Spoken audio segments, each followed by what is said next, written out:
Le début des années 2010, ça a pas mal aidé à démocratiser Internet et notamment l'Internet fitness. Et avec des vidéos, vous voyez des arrachages de biceps sur des pre curls, des arrachages de quadriceps sur des squats, ou bien des arrachages de pecs sur des développés couchés. Donc souvent des exercices accompagnés d'arrachages assez impressionnants, de blessures assez impressionnantes, notamment tendineuses. On parle de l'arrachage. C'est pas un arrachage musculaire, c'est un arrachage tendineux du groupe musculaire en question. Je le précise juste pour après. Et on met souvent la faute à l'exercice, alors qu'en soi, dans la liste des suspects interrogés, je pense que ce serait le dernier. C'est-à-dire que c'était pas l'exercice en soi qui fait ça. La preuve en est, c'est que sûrement la personne aurait mis moins lourd, elle se serait arraché rien du tout. C'est une question de programmation, c'est une question aussi d'ego lifting et aussi d'hygiène de vie. C'est-à-dire que comment est votre programmation? Est-ce que vous lui donnez suffisamment de stimuli au fur et à mesure des séances? Est-ce que c'est bien programmé? Est-ce que vous lui mettez pas trop de volume?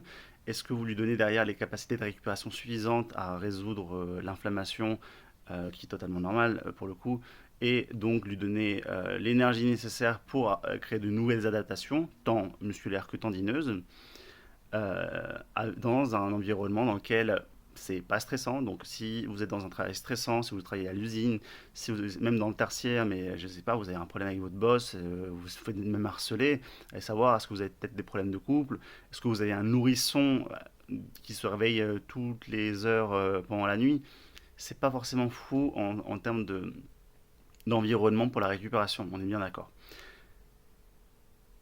Et notamment, j'aimerais bien mettre le doigt, mettre en lumière le fait que souvent ces arrachages qu'on voit là, c'est fait par des personnes dopées. Et qu'est-ce que ça veut dire ça? C'est que généralement, les personnes dopées, il y a un ratio entre le développement du tendon et du groupe musculaire rattaché à ce tendon-là, qui est beaucoup plus important que quelqu'un qui n'est pas dopé. Alors, généralement, le tendon se développe moins rapidement, moins, un potentiel de développement moindre par rapport un- au groupe musculaire auquel il est rattaché, c'est normal, mais c'est beaucoup plus prononcé à partir du moment où on est dopé. Donc, tu augmentes aussi tes probabilités de t'arracher quelque chose.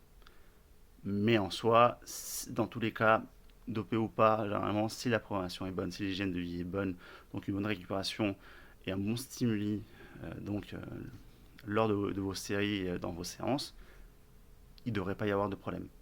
Mais bon, on n'est jamais à l'abri de la blessure, ça c'est sûr et certain.